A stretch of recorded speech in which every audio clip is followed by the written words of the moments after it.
Itu ikan lele siapa, Kak Raka? Banyak banget.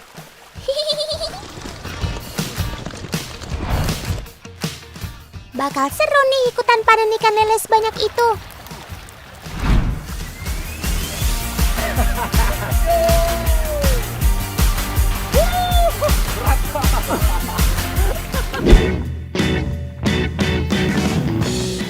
Jaringnya lagi paman siapkan tuh. Tandanya sebentar lagi panen akan segera dimulai.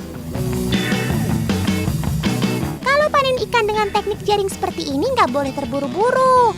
Harus santuy sambil memastikan bagian bawah jaring tidak terbuka, biar ikan yang digiring nggak lolos.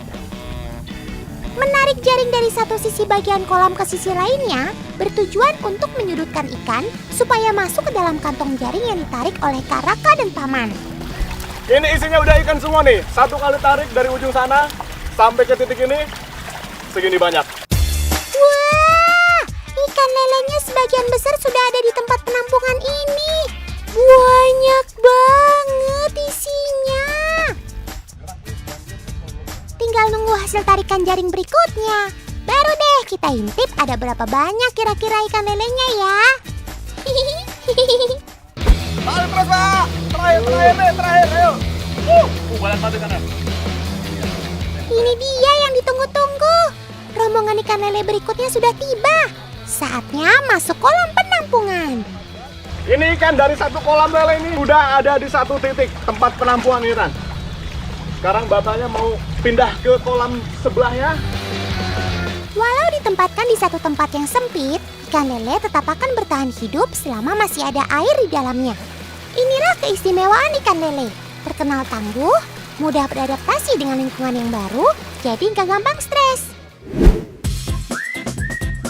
Wih, Otan bilang juga apa? Pasti banyak banget ikan di dalam penampungan ini. Sekali serok aja langsung penuh.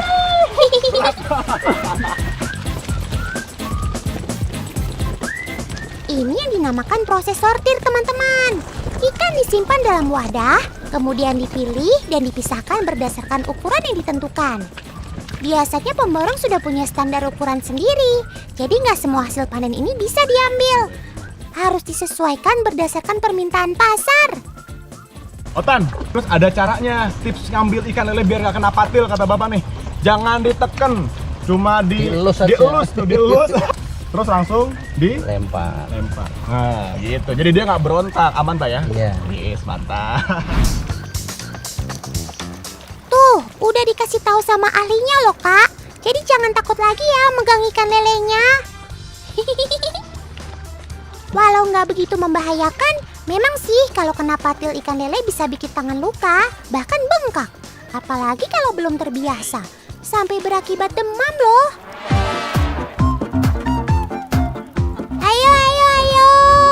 Masih banyak loh ini, Kak, ikan lelenya di tempat penampungan. Yuk, jangan kebanyakan ngobrol, tugas belum selesai. Oh iya, teman di rumah tahu nggak ini jenis ikan lele apa?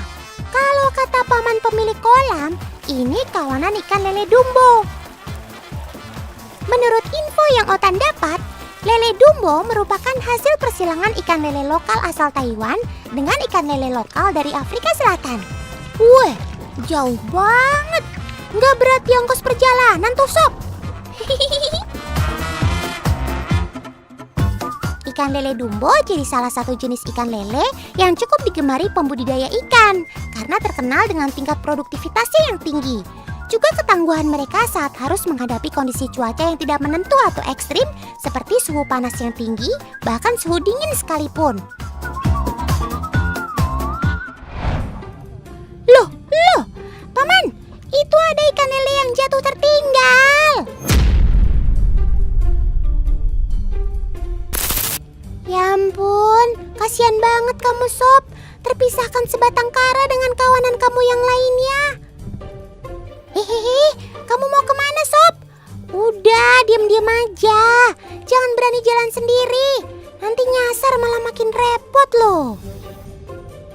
Walah, ternyata kamu berjalan mencari keberadaan air ya, Sob?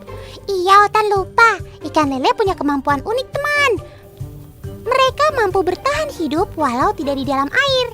Lele punya kemampuan untuk menemukan sumber air terdekat. Radar alami pada kumis ini yang berperan sebagai navigasi. Tidak bisa dipungkiri kalau ikan lele sudah menjadi primadona di Indonesia, terutama sebagai ikan konsumsi. Tapi teman di rumah tahu nggak? Ada loh ikan lele yang nggak boleh dimakan.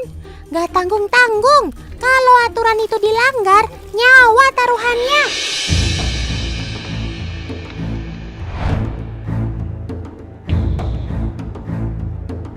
Yuh, ini tempat apaan sih, Kak? Kok serem begini?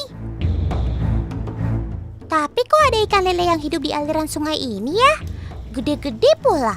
Jangan-jangan ini ikan lele.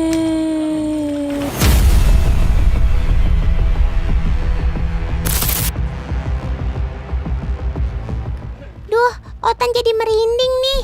Gini deh, Otan ceritain ya. Di salah satu wilayah di Kabupaten Wonogiri, tepatnya di Desa Biting, ada tempat yang dikeramatkan, namanya Kedung Lele. Bukan cuma tempatnya, ternyata ikan lele yang ada di kedung itu juga disakralkan.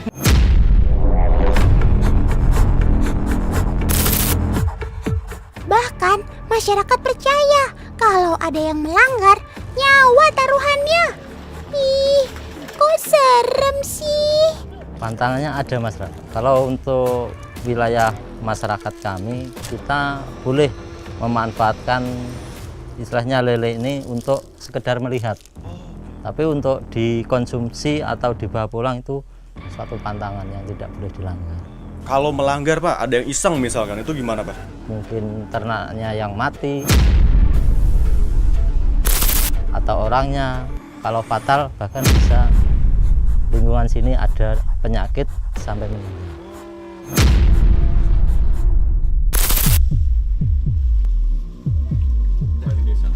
Pantesan ikan lelenya gede-gede banget. Lagian siapa yang berani ngambil kalau akibatnya bisa semengerikan itu? Kalau dari pengamatan Otan, sepertinya mereka kawanan lele dumbo. Tapi Otan penasaran, kira-kira kawanan lele ini sudah ada sejak kapan ya? Kok bisa gede-gede banget? Menurut kepercayaan masyarakat sini, dari mbahnya yang dulu itu, nenek moyang lele ini itu kalau orang Jawa istilahnya lele truno, Mas.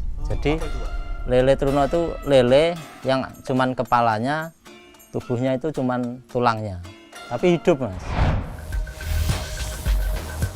Kesialan demi kesialan akan menghantui bagi siapapun yang nekat melanggar aturan.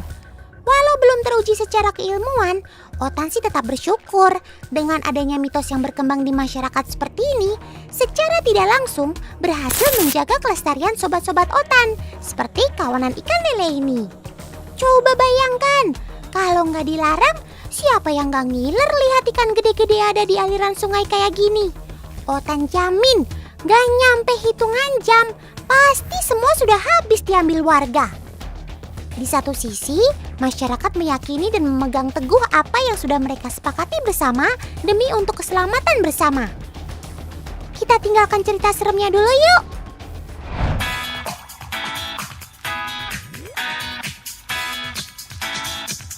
Nih, Otan punya tips bagi siapapun yang hobi makan ikan lele. Hayo lele lovers, sini merapat lebih dekat lagi. Belum tahu kan kalau ikan lele itu berlendir dan sulit untuk dipegang dengan tangan kosong? Belum lagi dengan karakter tangguhnya. Pecicilan banget. Padahal mau dibersihin kamu sob. Biar tenang, siapkan wadah berisi air es. Nah, masukkan ikan lelenya ke dalam air es. Tutup wadah, tunggu beberapa menit. Tuh, diem semua kan? Air es mampu membuat ikan lele tenang, bahkan gak sadar diri, karena suhu air yang di bawah rata-rata suhu normal mereka. Kalau mau lanjut bersihkan ikannya, ada tips lagi nih supaya megang ikan lelenya gak licin. Siapkan abu dari sisa pembakaran kayu bakar. Taburi ikan lele dengan abu, lalu gosok menggunakan daun jati. Abu dan daun jati punya peran penting untuk menghilangkan lendir pada ikan. Permukaan daun jati yang kasar sangat ampuh untuk membantu teman di rumah mempermudah saat proses pembersihan. Begini hasilnya. Ikan lele sangat mudah dipegang, walau hanya dengan menggunakan 2 jari saja. Gimana? Berhasil kan tips dari Otan? Selamat mencoba ya teman-teman.